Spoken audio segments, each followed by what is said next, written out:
cancer at iba pang karamdaman. Nature Soya Coffee, ang kape na gumagabay sa iyong kalusugan.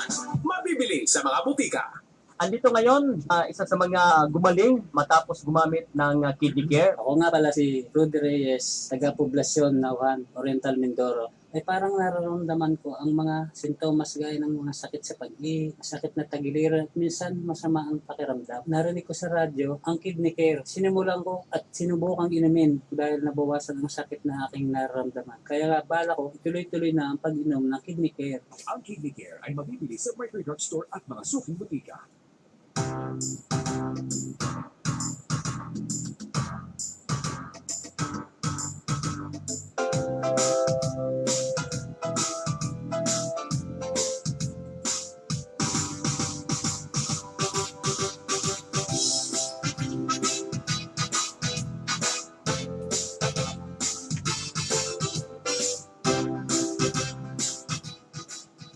Magandang hapon sa ating lahat, mga kaibigan. Ito po ang inyong programang Student R na kung saan ay tumatalakay sa mga issues and concerns ng ating mga mag-aaral. Dito lamang po yan sa himpina ng DZEL 1260 kHz. Ako po ang inyong lingkod, Shelo Arnantes. At ako naman po si Danistel Ricaport. Samahan niyo po kaming muli sa isang oras na kwentuhan simula alas 3 hanggang alas 4 ng hapon. Napapanood po tayo ngayon live sa Facebook account ng DZEL Radio Aguila Lucena. Huwag niyo pong kalimutang mag-react, mag-comment at mag-share. At syempre, i-add niyo na rin kami upang lagi kayong updated sa aming mga programa. Yan, Madam Danistel, batiin po natin ang mga kaibigan natin sa lalawigan ng Mindoro, Masbate, Marinduque, Romblon, Aklan, Palawan at sa ipinagmamalaki nating lalawigan ng Quezon.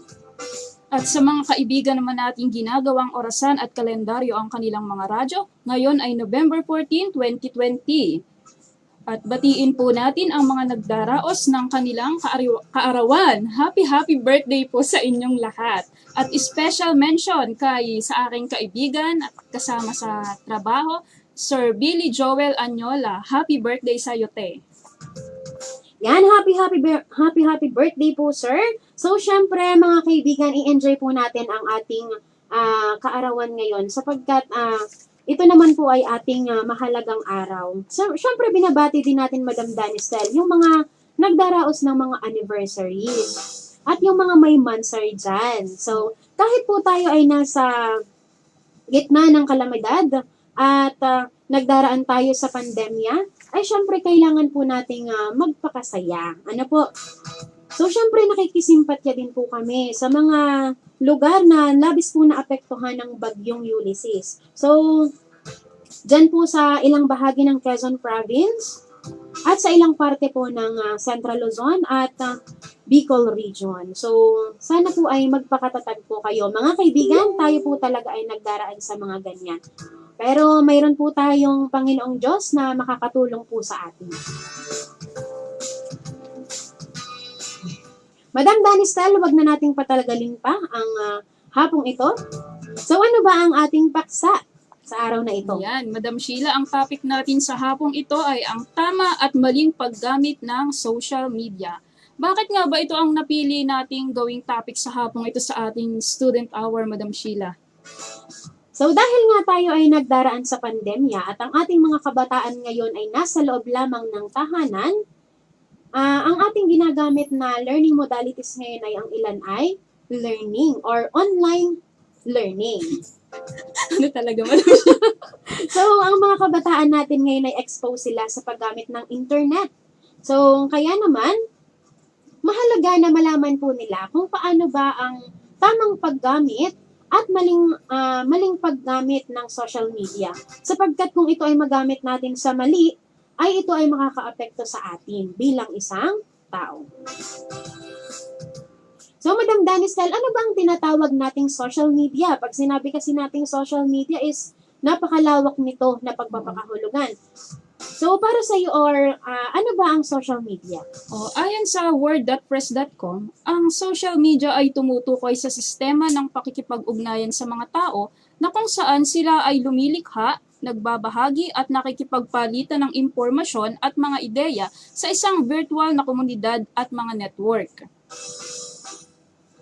Yan, pag sinabi nga nating social media, Madam Danistel, kung mayroon tayong, kung ano yung literal nating buhay ngayon, kasi pag sinabi nating social media, para din niyang tinutukoy tayo ng isang komunidad. Kaya lang, Madam Danistel, hindi yan yung literal, sapagkat yan ay virtual na komunidad, na kung saan ay karamihan na sa mga kabataan natin ngayon, at sa mga kaibigan natin ay mayroon pong connection sa social media. May Sapagkat mga- yan ang trending natin ngayon, Madam Danistel. Kung wala kang social media, medyo mahirap kang makisabay sa mga tao ngayon. Kahit nga Madam Sheila yung sobrang bata pa, talagang meron na rin silang sariling social media account. Yan. So, bukod dito, Madam Danistel, ang social media ay may mga interactive platform. Kaya naman talagang willing-willing ang mga kaibigan natin, ang mga kabataan ngayon sa social media, na kung saan ang isang individual at mga komunidad ay maaaring magbahagi, lumikha, tumalakay, at baguhin ang nilalamang binuo ng gumagamit. So ito ang nagbibigay daan sa isang matibay at malaganap na pagbabago sa komunikasyon sa pagitan ng mga organisasyon, mga komunidad, at mga individual. So ayon po yan sa wordpress.com, mga kaibigan. So ang ating social media ay mayroong iba't ibang platform. Kagaya po ng ginagawa namin ngayon, mga kaibigan, kami po ay nagbabahagi sa inyo ng mga informasyon. So, maaari din tayong lumikha, katulad po ng mga ginagawa nating account sa social media, gaya po ng Facebook, o kaya naman po ay YouTube account. Sa madaling salita, Madam Sheila, pag sinabi nating social media, napakahalaga ng naitutulong ito sa atin, lalo na dun sa pakikipag-ugnayan sa mga tao. Yung kahit yung mga kamag-anak natin ay malayo, nandun pa rin yung komunikasyon. No? Tama ka dyan, Madam Danistel, sapagkat nung unang panahon nga, hirap na hirap tayo kung paano tayo makipag-komunikasyon sa ating mga kaibigan, kamag-anak, kahit sila ay, lalo na sila ay nasa malalayong lugar. Pero dahil nga sa social media, kahit isang minuto pa lang, pwede mong sabihin sa kanya na kung ano yung mga gusto mong sabihin sa kanya. At hindi lang sa paraan ng pakikipagkomunikasyon, napakalaking tulong din ng social media when it comes sa mga balita. Kung mas mabilis na, nakakakuha tayo ng impormasyon. Yan. So, gamit na gamit nga natin yan, Madam Danistel, kapag tayo ay nagdaraan sa mga kalamidad. Ayan. So, mabilis nating nalalaman kung nasaan na baga ang Oo. mga bagyo.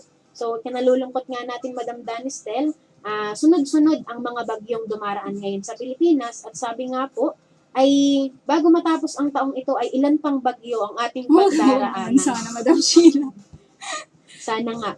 O yun. Yung social media, yan ay yung telebisyon, yan yung mga halimbawa niya, radyo, pahayagan o magazines at internet. Yan. Pag sinabi kasi nating telebisyon, mga kaibigan, isa rin po yung bahagi ng social media na kung saan ay, siguro naman Madam Danis na lahat, marami sa ating mga kaibigan ngayon ang mayroon ng TV sa bahay. Ayan. Halos So, lahat maaari siguro. din kasi yung bilang isang mga guro tayo, ginagamit din natin yan na isang learning modalities. So, nabanggit natin yan sa mga unang pagtalakay natin ng mga panahon pa na tayo ay nung mga una pa. Madam Oo. Danis style, isa yan sa mga learning modalities natin na kung saan ay halimbawa ang isang guro, magbibigay siya ng flashcard sa ating mga magulang, maaari nila yung isaksak sa kanilang television at pwede na nilang mapanood ang mga videos. At saka meron yatang channel talaga ang binigay ang DepEd para dun sa Yan. pag-aaral nga ngayong panahon ng pandemya. At hindi lang yan, Madam Sheila, mayroon din tayong radyo. Bagamat hindi na kakonti na ang gumagamit ng radyo. Pero ito ay meron pa rin. Meron pa rin. Kasi malaki pa rin ang naitutulong ng radyo sa mga balita, dun sa entertainment, pakikinig ng musika. Yan. So, syempre, isa rin po sa social media ang pahayagan natin. So, or mga magazines na kung saan ay talagang makakapulot tayo ng mga mahalagang balita. Lalo na po ay kapag sinabi naman nating magazines, so tayo naman ay may entertain talaga dito, Madam Danistel. Oo. Magkaroon lang tayo ng panahon na mga makapagbasa. Ano? Mm-mm. At meron ding internet. Ito nga yung pinakamalawak. Na talaga namang sa kasalukuyan na italamak na talamak. Nandiyan ang...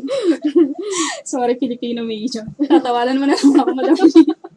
Okay lang yan, Sa Madam Danistel. internet, nandyan ang Facebook, ang Twitter, Instagram, YouTube, at iba't iba pa. Kung saan nga ay, lalo na sa mga kabataan, ito talaga yung halos, ito yung umuubos sa kanilang oras. Yan. Madam Danistel, hindi lang sa oras. Maminsan nga din, nung tayo nasa normal pa, kapag binigyan ni nanay ng baon, si anak, nako, para lang makapag-internet or makapag-load, yung baon niya, nako, ipang-load para lang makapag-Facebook. Oo, madam. Nako. So, yung internet po kasi mga kaibigan, talagang isang napakalaking tulong po nan sa atin sa panahong ito.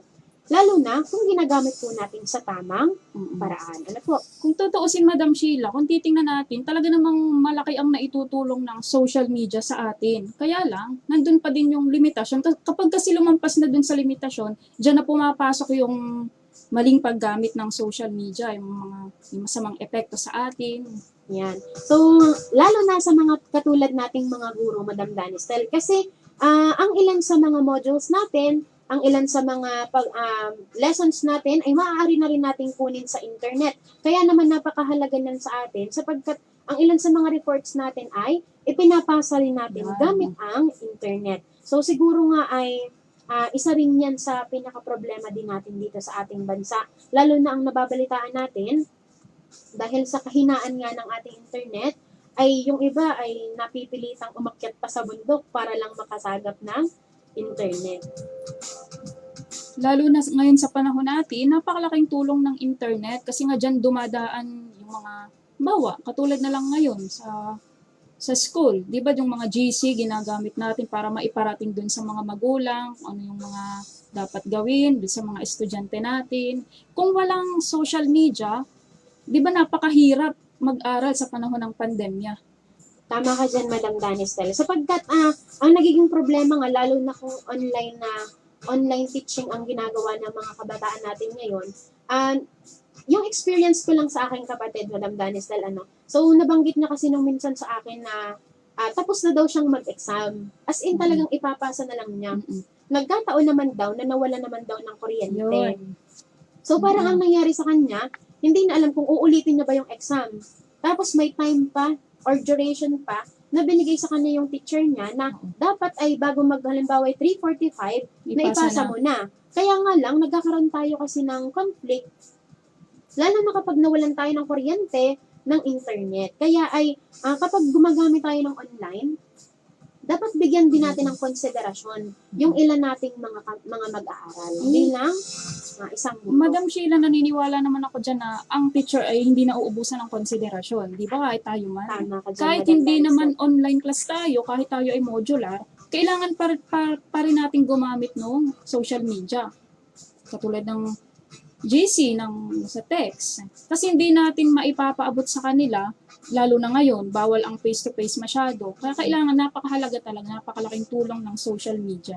Tama ka dyan, Madam Danistel. Sa kabuuan po mga kaibigan, ang social media po ay malaki ang naitutulong sa bawat isa sa atin. Ngunit, dapat malaman po natin kung ano rin po ang mga tama at maling paggamit nito. At mamaya po mga kaibigan, sa aming pagbabalik, ay tatalakayin po natin ang mga maling paggamit ng social media. Magbabalik po ang inyong programa pagkalipas po ng ilang paalala.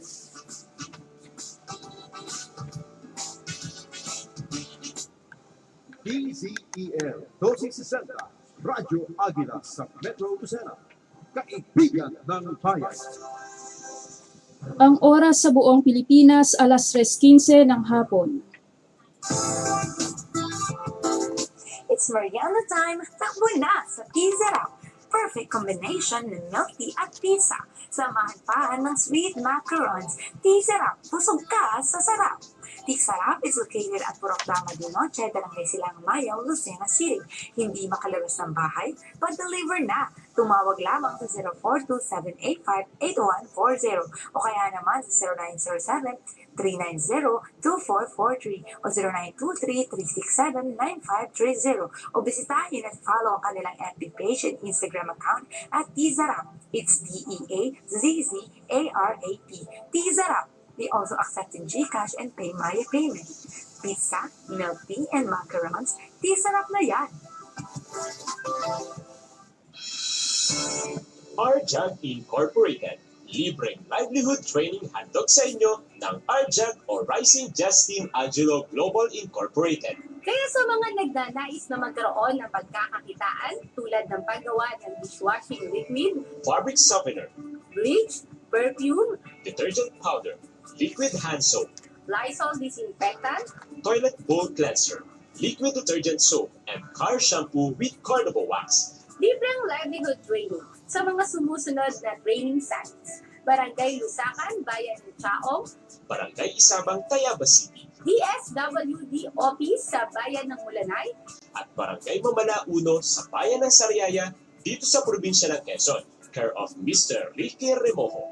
Lunes hanggang Linggo, mula 9 ng umaga hanggang 5 ng hapon. Para sa mga katanungan, tumawag lamang sa mga numerong 0930-019-8249, 0908-126-7755, at sa 0995-659-7929. O bisitahin ang kanilang Facebook account, Labanan ang Kahirapan, at sa kanilang Facebook page, Kapatid sa Negosyo. Kaya ano pang hinihintay mo? Tara na at matuto ng pangnegosyo. RJAG Incorporated. Tatak Pinoy, Gawang Pinoy, Sariling Atin. Ang kapeng iyong hinahanap. Nandito na ang Rick's Cafe 5-in-1 Herbal Coffee Mix. Ang aroma, mananatili at ang sarap, mapapawaw ka sa Rick's Cafe 5-in-1 Herbal Coffee Mix. Ito ay may sangkap na puro herbal na may mangosteen at guyabano extract na nagbibigay sigla sa iyong katawan at iwas ka pa sa sakit. Subukan na ang Rick's Cafe 5-in-1 Herbal Coffee Mix. Garantisado, aprobado, lami kayo. Available at all leading drugstores, supermarkets near you.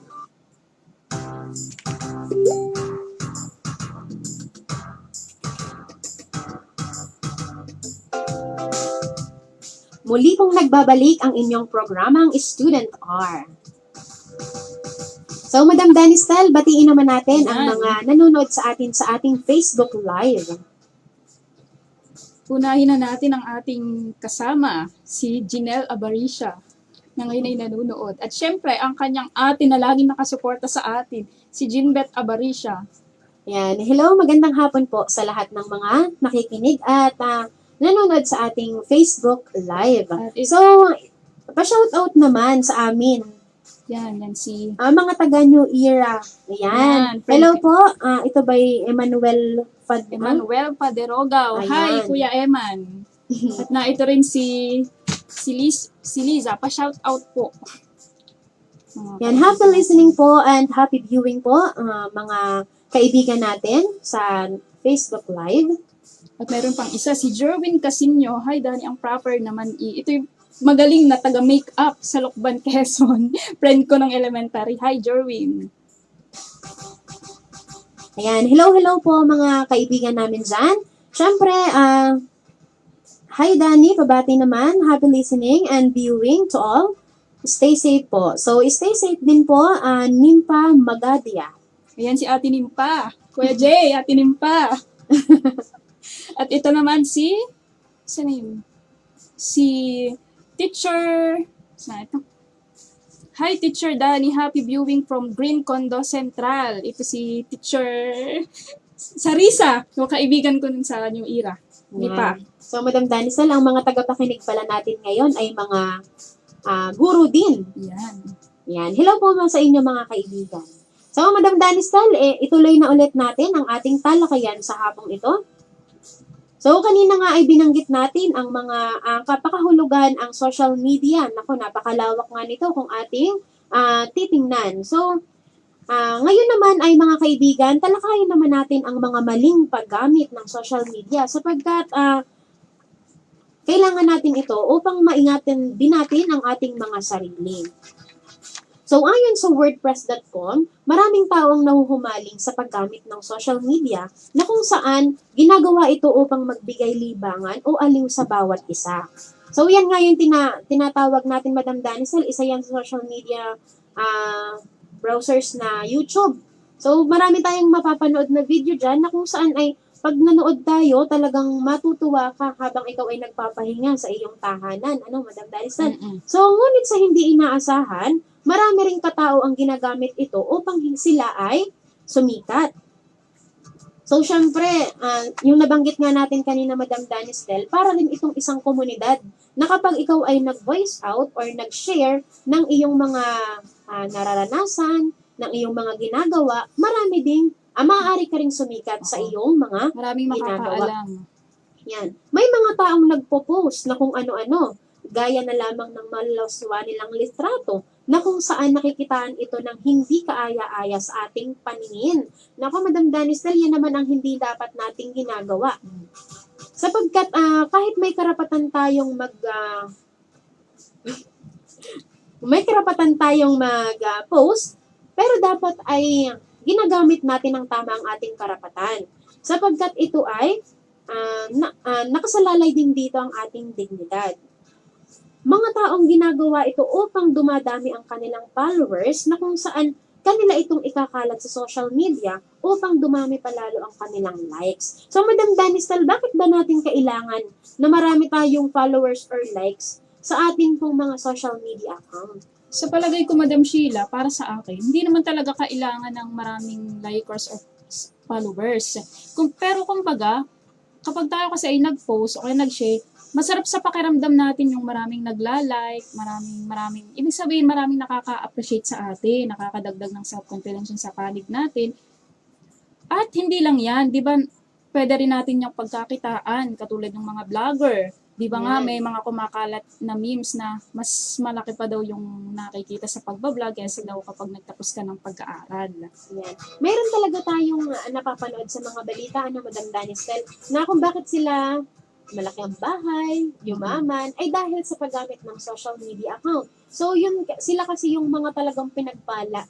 Ayun. Pinagpala na magkaroon ng magandang kapalaran sa paggamit ng social media.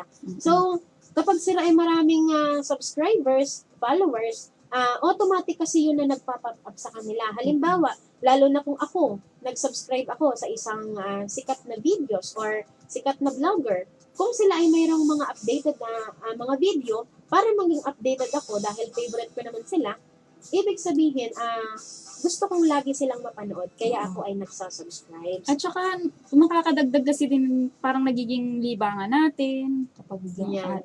aliban. Okay. So, kapag naman maraming likes, ibig sabihin, ay di parang gusto niya, Oo. yung gusto nila, Gusto ang nila. ginagawa, no? Natutuwa Nagpo-post. sila. Yan. At base nga sa ating na-obserbahan, Madam Sheila, mayroon ring mga kabataan na nagpapasikat, ginagamit ang social media para makapagpasikat. Di ba iba't na yung nauuso yung iba't ibang challenge ngayon, yung pusuan mo yung DP, tapos 10 likes kita. Di ba uso yan sa mga kabataan o dili kayo mga video o litrato na talaga namang hindi magugustuhan ng ilang taong makakakita nito. Maaaring maging sikat o famous ang bawat isa, ngunit ang tanong, ginamit ba nila ito sa tama? Dahil sa maling paggamit ng social media, marami sa atin ang nahuhusgahan, napipintasan at napagsasalitaan ng masama. Di ba nga, Madam Sheila, the more na marami kang likers, followers, subscriber, magkamali ka lang ng kahit konti, maaari kang mahusgahan ng hindi lang iilang tao, kundi napakaraming tao ang pwedeng magsalita sa'yo ng masama dahil lang nagkamali ka ng isang beses. Yan. Tama ka dyan, Madam Danistel. May mga bagay kasi na kaya lang siya sumikat ay dahil hindi sa maganda yung ginawa niya. Pag minsan kasi, mga kaibigan, kaya ka lang sumisikat kasi nababash ka na. Hindi mo alam na yung palang pagla-like nila sa iyo, hindi naman pala compliment yun. Kumbaga, parang kahihiyan din ba? Parang ganun. Kasi, akala mo pala, tuwang-tuwa ka, mataas na yung confidence Ay, mo buti na. nga kung like, di ba may iba't ibang react na ngayon, may galit, may sad. Yan, tama ka dyan, madam. So, ang iba nga sa atin ay nahuhusgahan, napipintasan, at napagsasalitaan pa ng masama. So, bilang isang tao, mga kaibigan, kapag ikaw ay nahusgahan or napintasan, medyo bumababa kasi ang dignity natin. At Bilang syempre, tao. bilang tao, bumababa din ang ating confidence sa sarili natin. Kaya kung tayo, mga kaibigan, ay gagamit ng social media, maging maingat tayo sa mga pagpo-post, lalo na yung mga ginagawa nating mga articles. So, para maingatan din natin yung ating karapatan. Kaya nga nauso, Madam Sheila, yung sinasabi nilang think before click. Yan. So, ginagawa din ang social media upang maging isang daan patungo sa komunikasyon at upang mapadali ang mga bagay na gusto nating malaman. At dahil sa pag-unlad ng maling paggamit ng social media, marami sa atin ang nakakakain na ng maling sistema nito. So, mga kaibigan kasi, ang totoo po kasing kahalagahan din po ng totoo talagang kahalagahan ng social media ay para mapadali ang ating komunikasyon. Tsaka yung pagkuha ng impormasyon. No? Yan, Madam Nanis. At ayon pa rin nga dun sa Social Media Advocates, wordpress.com, ang social media ay popular lalo na sa mga kabataan ngayon at ang wastong paggamit ng social media ay isa sa mga issue na dapat pagtuunan ng pansin dahil sa impluwensya nito sa mamamayan. Ayon kay David Series, ang sobrang paggamit ng social media ay maaaring maging sanhi ng iba't ibang problema tulad ng addiction, cyberbullying, pagkakalantad sa di angkop na nilalaman at mga negatibong epekto sa psikolohikal. Para sa iyo, Madam Sheila, paano ba natin masasabi ng isang kabataan o isang tao ay lulong o addict na sa paggamit ng social media? Yan. So, ang hindi nga Madam Danistel, na epekto sa atin ng social media ay yung pagiging addict natin sa social media. May mga kabataan kasi tayo ngayon na dahil may kakayanan naman sa buhay, naiibigay ng mga magulang nila ang mga kailangan nila na kagaya ng cellphone, internet sa bahay. Kaya nga lang nagkukos naman ito ng pagiging addict nila sa social media na kung saan ay para bagang yung mga ibang bagay na dapat nilang ginagawa ay hindi na nila nagagawa sapagkat ang napagtutuunan na lang nila ng pansin ay yung social media. At Madam Danistel, take note, may mga tao pa na sa lahat ng pagkakataon ng buhay nila, maya't maya pinopost pa nila sa social media. Hindi ba ito pagpapakita na ng pagiging addict sa paggamit ng social media? So, isa na rin mga kaibigan dito, yung cyberbullying.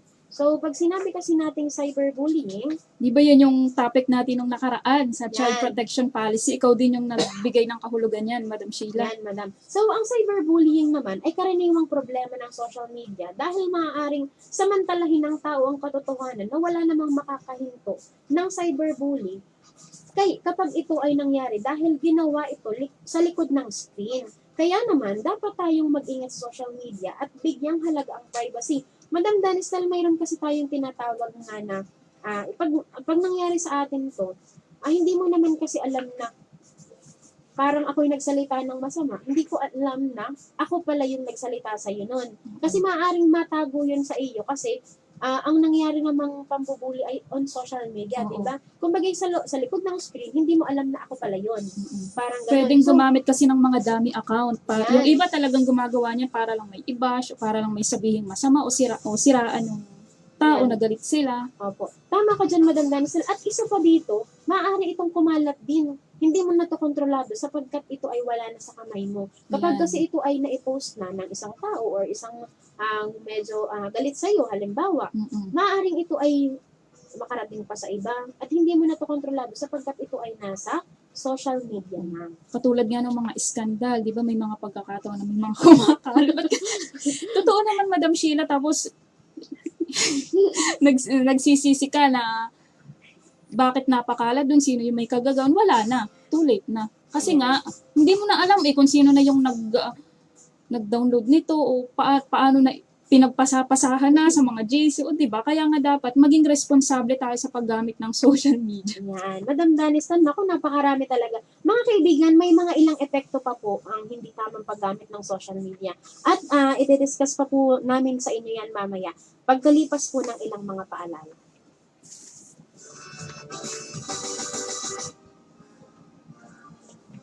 GZEL 1260, Radyo Agila sa Metro Lucena, kaibigan ng bayan. Ang himpilang ito ay kasapi ng KBP. Ang oras alas 3:30 ng hapon. Problema mo ba ang pagpapakain ng gulay sa iyong mga anak? Problema mo ba na kahit alam mong mahalaga na kumain ng gulay at prutas, ang iyong mga mahal sa buhay ay talagang ayaw nila?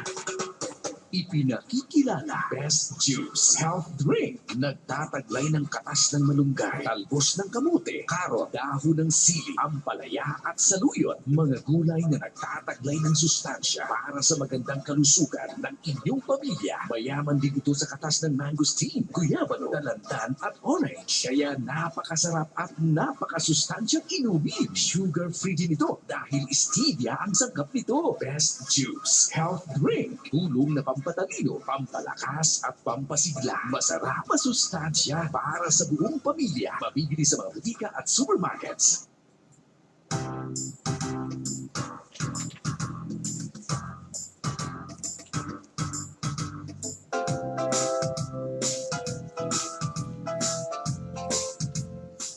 At muli pong nagbabalik ang inyong programang Student R. So, Madam Danistal, marami-rami na rin tayong natalakay sa hapong ito. So, ayan nga ang mga epekto ng maling paggamit ng social media. So, bago natin ipagpatuloy, Madam Danistal, ang ating pagtalakay, ay batiin natin muli ang marami nating tagapanood sa Facebook account.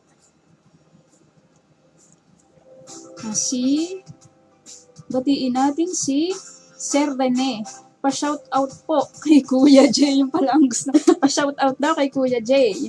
At pa-subscribe daw dun sa kanyang YouTube channel.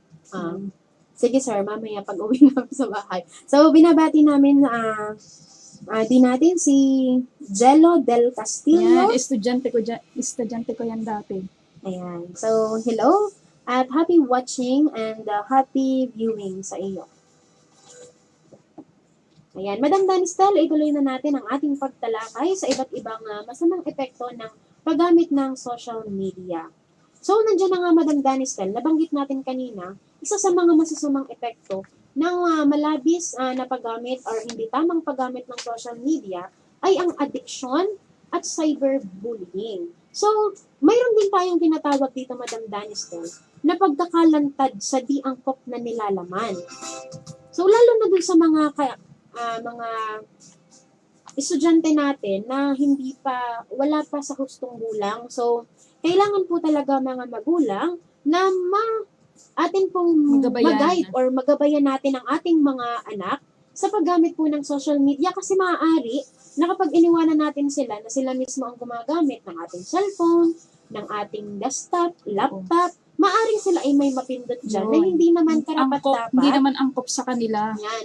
Hindi naman angkop sa kanila ang mga nilalaman nito. At maaaring ito ay makapagbigay sa kanila ng iba pang pakahulugan. Kaya naman ay kailangan na talaga nila na may paggabay. So ito po ay tinatawagan natin ang mga magulang natin dyan na nasa mga tahanan, mga kaibigan po natin na may mga anak po kayo na pinapayagan nyo naman ang inyong mga anak na gumamit ng social media. So okay lang naman po yun, kaya nga lang po ay dapat ay may angkop or may paggabay po tayo sa kanila. So at isa din nga po dyan ang negatibong epekto sa psikolohikal. So mayroon kasi tayong mga bagay na kapag nababasa natin or naririnig natin, maaaring ito ay negative ang effect sa atin ito. Ano po? So ang mga magulang ng mga kabataan ngayon ay nag-aalaga para sa kanilang mga anak na masyadong exposed sa social media dahil sa kawalan ng privacy na nababaliwala ng mga kabataan.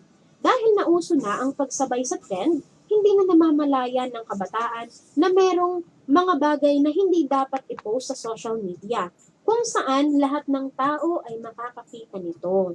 So, Madam Danistal, marami kasi tayong bagay na hindi naman karapat-dapat nang i-post.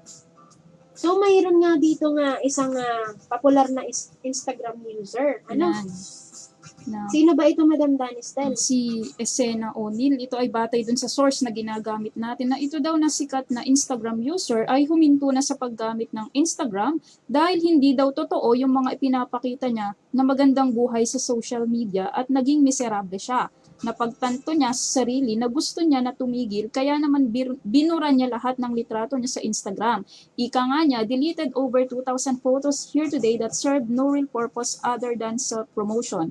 Without realizing, I've spent majority of my teenage life being addicted to social media, social approval, social status, and my physical appearance. Ito ay isang halimbawa sa mga kabataan, ginagawa ang lahat upang makasabay sa trend, ngunit base sa kwento niya, nagpapatunay ito na hindi tunay na kasayahan ang mararamdaman mo kung pagod sa pagpapanggap sa taong hindi naman ikaw. Yan, Agree ka tama. ba dito sa kanya? Nako, Madam Danisel, agree ako dyan. Lalo na kung hindi ka naman nagpapakatotoo sa sarili Yan. mo. Halimbawa, mayroon kang isang account para bagang gusto mong ipahiwatig sa lahat ng mga viewers mo, sa lahat ng mga likers mo, subscribers mo, na ikaw ay isang mayamang tao. May kotse, may sariling bahay, pero kung ang ipinapakita mo naman ay hindi naman totoo. At hindi naman at labag naman sa puso't isip mo. So, hindi ka rin makakapamuhay, hindi rin masaya. Kumbaga, kaya siguro itong si O'Neil ay tumigil na sa kanyang Siguro paggamit. sa palagay ko lang, naging toxic na rin. Di ba may mga pagkakataon, Madam Sheila, na pakiramdam natin ang toxic na sa social media dahil sa mga hate comments, mga negatibong sinasabi. Tsaka yung pakiramdam nga niya, yung parang yung buong teenage life niya ay nagugol niya dun sa paggamit ng social media. Ayan. So, meron ring epekto ang social media sa ating pananaw sa sarili, katulad ng kawalan ng pagpapahalaga at tiwala sa sarili. Dahil sa body image na ipinapakita sa social media, na ang kagandahan ay nakukuha mo pagpayat ka o tinatawag nilang teen ideal. May mga apps kasi tayo, Madam Danisel, sa social media na kung saan ay kahit alam mong ikaw ay medyo chubby, maaaring gawin mo sa kanya ay medyo, halimbawa, gawin mo, i-edit mo na parang sexy ka, di ba? So, mayroon tayong, kasi itong mga kaibigan, kapag ito'y ginawa natin sa sarili natin, parang ang baba-baba ng tingin natin sa sarili natin. Kasi para bang hindi tayo masaya. Kung na ano yung tayo- meron Kung tayo. anong meron tayo. So, ito kasi ay parang nakapagpapabago din ng ating pananaw. Na kapag halimbawa ay sexy ka, mapayat ka, ibig sabihin maganda ka. So, inggit ay isa sa mga epekto nito sa mga taong nakakakita sa pamumuhay ng ibang mayayaman at nagkakaroon sila ng depresyon dahil sa ikinukumpara nila ang kanilang buhay sa iba. So mga kaibigan, marami kasi tayong iba't ibang larawan na nakikita sa social media. Lalo na yung mga ibang tao na nagpo-post ng sila'y mayaman, sexy sila, maganda, ay dahil sa nakikita natin, mararamdaman mo yung pagka-insecure o pagka-inggit din sa kanila. Kaya naman, ito na yung tinatawag nating pagpapabago ng pananaw. Ibig sabihin, gagawin mo rin sa sarili mo yun na para bagang gusto ko gayahin to. Kaya nga lang mga kaibigan, ito po ay nagpapakita at nakapagpapababa din ng tiwala natin sa ating sarili.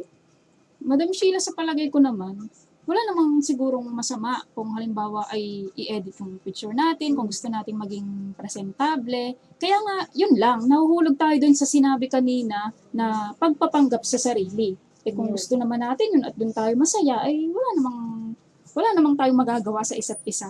Ayun nga. Yun nga, Madam Danisel, parang may napapanood na ako niyan eh. Yung ka-text mo siya or yung ka-ano mo Yun siya, lang. ka-chat mo siya, ang ganda-ganda niya. Yun. Tapos yung pala, iba yung ka-chat mo. Yun Kasi lang. nasa picture lang or nasa Oo. display picture lang. O meron naman, Madam Sheila, na yung, ano matawag, yung poser ba, yung gumagamit ng ibang larawan para lang ipakita sa ibang tao na good looking siya. Ayan. So, mga kaibigan, kapag po tayo ay nagkakaroon din ng problema sa social media, maaaring tayo ay magdanas din po ng depresyon. Kasi ayan kay Soren Subu, isang halimbawa ng depression galing sa social media ay ang Facebook depression. Kung saan, hindi mo maiiwasan ang compare or pagko-compare mo sa sarili mo sa iba. Sino ba yung Ramasubo na yan, Madam Danisel? Parang yan Tatawa nga. Kasi, totoo naman tong sinasabi niya, Madam Danisel. Totoo naman. Kasi kapag kino-compare mo yung sarili mo sa iba, parang nagkakaroon ka at hindi mo nagawa. Halimbawa, gusto mong gayahin yun. Hindi mo nagawa. Nagkakaroon ng frustration sa Nagkakaroon sarili. ka ng frustration na kung saan ay pumapatak sa depression. Yan. Sige, Madam Danisel. Meron dito, may idadagdag ka pa ba doon about Sige, dun sa... Madam. Meron din ditong tinatawag na sexting. Pamilyar Ano ka ba ba din? yun? Dinagdagan mo Sino lang bang- yata, Madam, yan ang TING Sino bang alam to? Eh di ang nakalagay dito, ang sexting, nagpapasa ka ng mga litrato mong sexual o hindi tama. Karaniwang gawain ng kabataan, lalo na ng mag-boyfriend o girlfriend sa social media. Dahil dito, napopromote ang early pregnancy at maaari ring kumalat ang mga larawan, lalo na pag may away o naghiwalay ang mag-boyfriend o girlfriend. Ikaw ba, Madam Sheila, kapag kayo ba'y may tampuhan Bakit ako ba, Madam? ni Kuya Ma, Sige. pinopost mo ba ito sa social media? Naku, Madam Danistal, yan ang hindi ko talaga ginagawa. Sapagkat wala namang pakialam ang social media sa aking private life. Kasi Madam Danistal, para sa akin, kapag private life ko lang yun. Yan. Hindi ko na kailangan pang ilabas sa social media sapagkat wala naman silang magagawa sa amin, hindi ba? So, ito kasing katulad niyan, pagpapasa ng litrato, mayroon kasing mga bagay or mga kaibigan natin dyan na napapanood natin sa balita na parang ginagawa nila itong frame up, parang ganon. Halimbawa, mayroon siyang ipapasang ganito.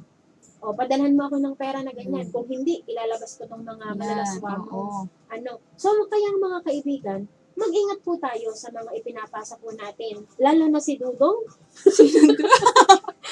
Dudong, mag-ingat ka. Mag-ingat ka sa pagpapasa mo ng mga Sino bang larawan. Dudong? Alam na natin yung Madam Oo, Dan. sige. Kung sinong At Dudong yan. idagdag ko nga lang din, Madam Sheila, hindi rin ako yung pala post sa social media. Meron naman tayong kanya-kanyang pananaw tungkol dito. Pero kapag ako din, halimbawa, sa boyfriend ko, hindi rin kami yung bang masyadong exposed sa social media kasi mas gusto pa rin namin yung private life, yung kami lang yung may alam, yung walang nakikisawsaw. Di ba, mas sa akin lang, ang nakalagay naman dito ay more on kabataan naman yung gumagawa ng mga sexting na tinatawag. Sila kasi, Madam Danistal, yung para bagang gusto nilang itry yung mga bagay na hindi pa nila nagagawa. Pinapangahasan nila. Pero para maiwasan ang mga problemang nabanggit, dapat meron tayong self-awareness sa mga dapat at hindi dapat nating ginagawa sa social media.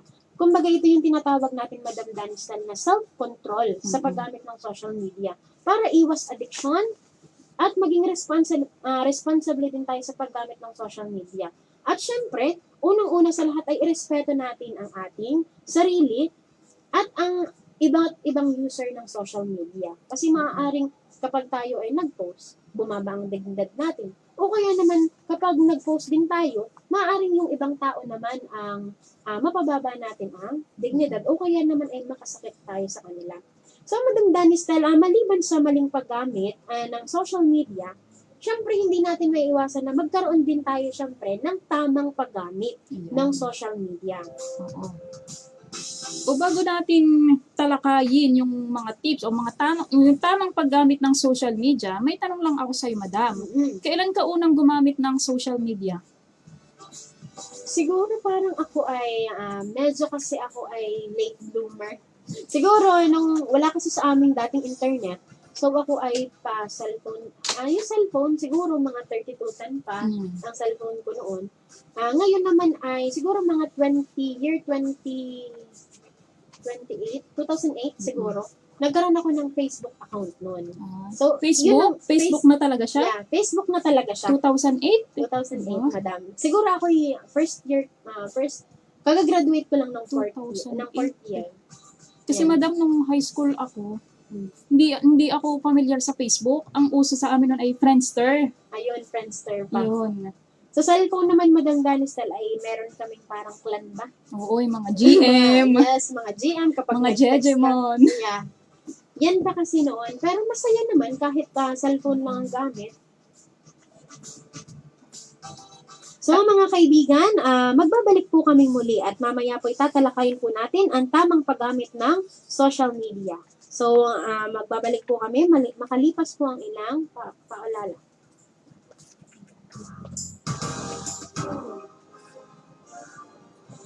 DZEL 1260, Radyo Agila sa Metro Lucena. Kaibigan ng bayan. Ang oras sa buong Pilipinas, 15 minutos bago sumapit ang alas 4 ng hapon. Sunrise, nasa lubog sa inyong umaga, pampasigat at pampasaya. Sabayan natin ang sunrise. Come on, get up and rise.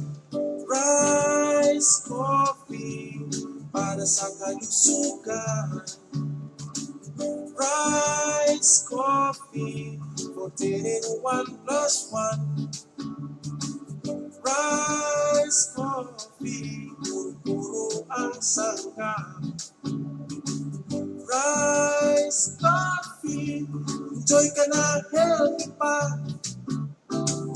Rice coffee sa morning, rice coffee sa evening, rice coffee any time of the day for a healthy family.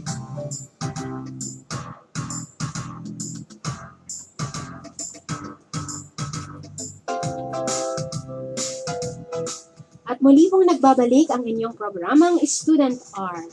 So, kanina Madam Danistal, tinalakay natin ang mga epekto ng mga masamang paggamit ng social media. So, bago natin idiretso pa ang ating pang pagtalakay sa Bumati muna tamang paggamit ng social media, ay batiin muna natin ang ating napakamasugid na tagapakinig at tagapanood. So, binabati namin ang aming pong kaibigan, Rio V. Visconde. Yan. Good afternoon din po, Rio. At syempre sa iyong may bahay. Napaka-sweet Ate naman talaga Mali. ni Rio. Talagang pag magpapabati siya, dapat kasama ang kanyang asawa. At ito rin si Ate Juby Ratelis. Pa-shoutout po mga meses. Hi po Ate Juby, happy listening.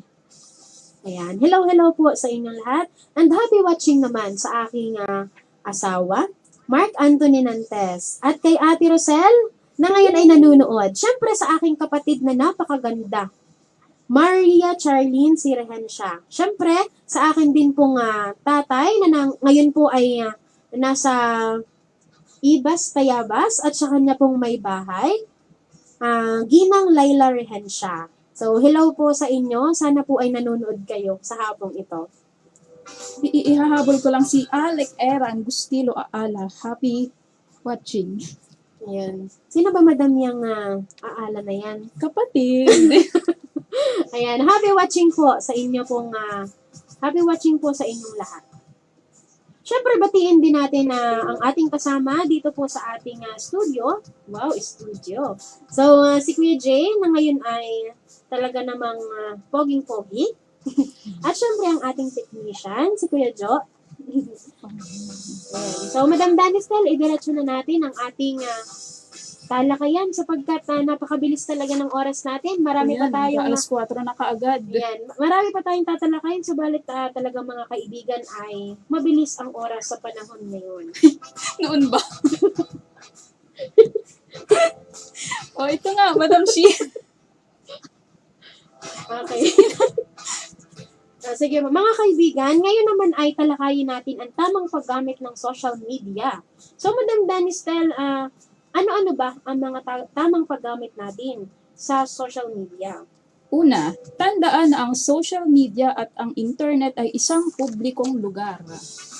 Anumang bagay na i-post natin sa social media at sa internet ay naisa sa publiko. Ang isang post ay maaaring mabasa ng daan-daan nating mga kaibigan. Maaari itong ma-share at umabot sa libo-libo o maging milyong-milyong nakakonekta sa internet. Ayan. Kaya mga kaibigan, dapat maging maingat kayo sa mga pagpo-post, sa inyong mga pananalita, mga pictures, maging sa ating mga ekspresyon. So, tandaan natin na maaaring mabasa ito ng mga samot-saring uri ng tao, mga kamag-anak. Uri talaga. Uri. Samot-saring uri ng tao, mga kamag-anak natin, kaibigan, at maging mga katrabaho natin. Tandaan na kung ano ang ating reputasyon online, ganon din ang Sa ating personal. kanilang magiging pagkilala sa atin sa tunay na buhay. Parang Madam Danistan na para bang ikaw lagi kang ang sweet-sweet ng boses mo sa online. Pero pag sa personal pala, Laging nakasingaw. lagi ka palang nakasimangot. May or kakilala. hanggat maaari mga kaibigan, ay iwasan mag-post ng masyadong pribado at masaselang litrato at mga video. At huwag mag-post ng nakasasakit at naka-o-offend sa ibang tao, lalo na ang patungkol sa kasarian, relihiyon, at politika. O hanggang maaari, iwasang mag-post ng masyadong pribadong ito na ngayong nabanggit mo, Madam Sheila. Kailangan maging responsable tayo sa lahat. Ayan. So, Madam Danisel, isa rin dyan, ang social media ay lugar para sa pakikipagkaibigan at pagkakaunawaan. So, nabanggit nga namin mga kaibigan kanina na ang social media ay para po sa komunikasyon natin sa isa't isa para mapabilis. So, ang social media ay nilikha upang paigtingin ang ating koneksyon sa ating mga mahal sa buhay. at sa ating mga kaibigan at maging sa kabuuan ng lipunan. Ang Facebook, Twitter, Instagram at iba pa ay lugar para sa pakikipagkaibigan at pakikipag-unawaan. Yan, ito Madam Sheila, maaaring dumating minsan ang punto na magkasalungat ang ating mga pananaw sa iba't ibang mga bagay, subalit tandaan natin na karapatan ng bawat isa ang magpahayag ng paniniwala at saloobin. Hindi ito masama. Mas mainam nga na nakikipagkuro-kuro tayo. Importante lang na manaig ang respeto sa mga pagkakaiba nating ito. Ito, madam, ang dahilan kung bakit nagiging toxic ang social media na hindi naman talaga dapat. Dahil nga sa magkakaiba ng pananaw, ng paniniwala, ito na ngayon yung nagsasagutan hanggang sa hindi na maganda yung nangyayari. Nagiging toxic na. Ayan. Kung masyado namang mainit ang usapan, bakit hindi mo yayaing magkape ang iyong kaibigan? Siyempre, nakaka-chat mo naman yan. Kasi Madam Danistel, pag nakaka-chat mo din ang iyong kaibigan, maaari kasing kung anong chat mo sa kanya, halimbawa, kung anong chat mo sa kanya, pagdating sa ka-chat mo, para bang masama yung pakahulugan sa kanya. Subalit ikaw naman ay mababa naman. Kumbaga hindi naman ganun ang gusto mong ipahiwatig sa kanya, di ba? So kung nag-iinit na kayo sa usapan ninyo, magkape na lang kayo. At pag-usapan ang inyong mga punto sa tunay na buhay. Mas maigi nga naman, Madam Danistel, ay magkaroon tayo ng face-to-face na interaction sa ating mga kaibigan. Ang social media kasi, mga kaibigan, ay alternative way ng communication. Pero mas maigi po na magkaroon tayo ng face-to-face na pag-uusap.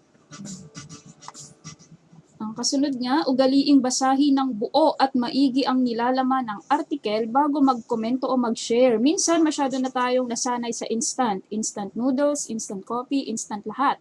Minsan, pati sa mga bagay na nakikita natin online, gusto na rin natin ng madalian at mabilisan. Kung kaya, maraming beses tayong napapaso dala ng pag-react sa headline lamang. Kumbaga, Madam Sheila, nakita mo lang yung headline, hindi mo naman tiningnan yung hanggang dulo, yung nilalaman ng headline na yon, napapareact agad tayo, napapakomment na, hindi naman pala yun yung ibig sabihin dun sa headline. Yan. So mga kaibigan, ito po yung mga nababasa natin na article through Facebook, YouTube, o kaya naman po ay sa Instagram, sa Twitter. So mag-agad-agad tayong mag-react ng kung ano ang ating naiisip. So hindi lahat ng nakikita sa internet ay totoo. Tandaan natin na importante ang pagbabasa at pag-unawa ng lubusan sa mga bagay na nakikita natin sa internet. So, ano ba yung mga ilang bagay at gabay na tanong upang mas maunawaan natin ang ating mga binabasa? So, syempre, Madam Danistel, alamin mo muna kung ano ba yung article at tungkol saan yun.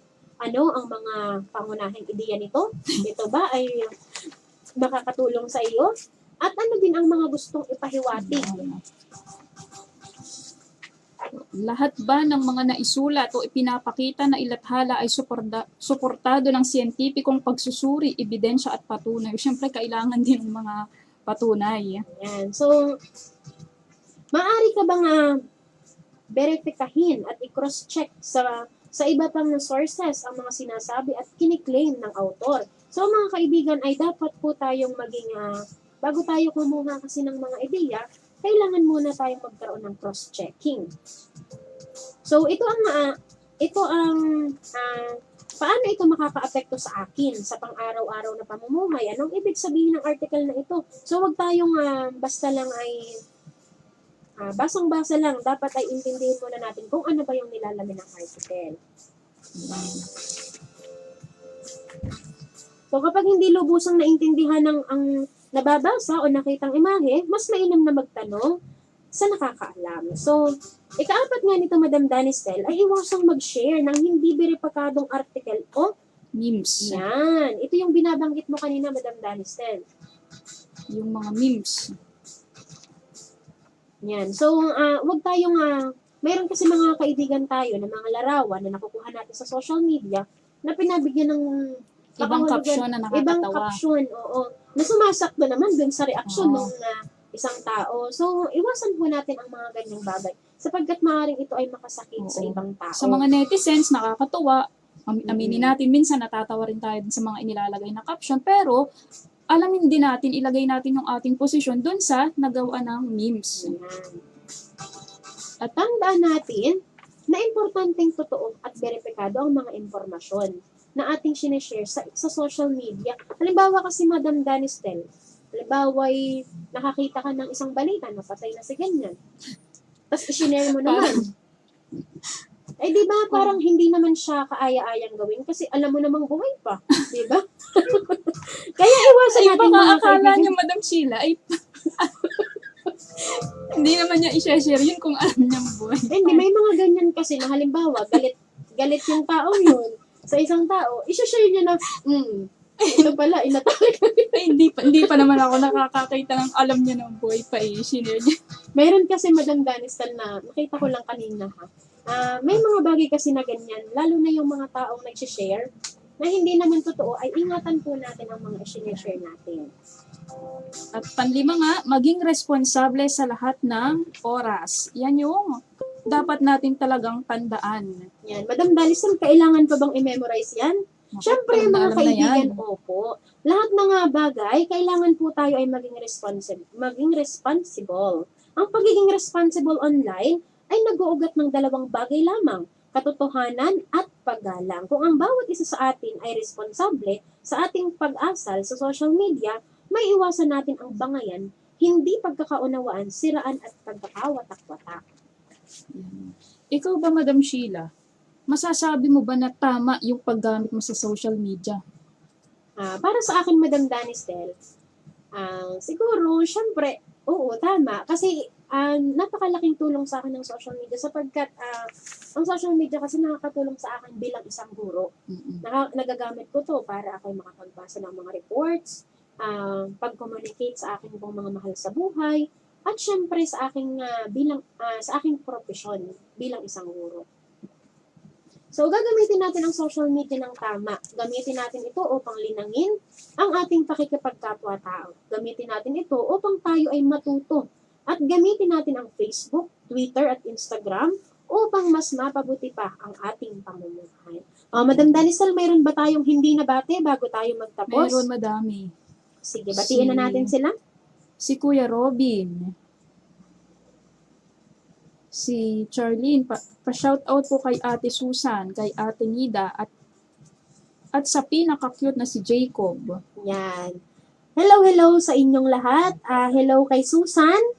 Yan po ay aking kapatid na ngayon po ay nagtuturi din sa pampublikong paaralan. Kay Ate Nida, na napakasipag. At sa napaka-cute kong si Jacob na pamangkin. Batiin din natin si Maureen Talpe, ang aking, ano tawag dito? Kaibigan. Siyempre, binabati ko rin po ang mga kamag-anak po ng akin pong asawa, mga kaibigan, mga kamag-anak ng team Ding Dong Nantes.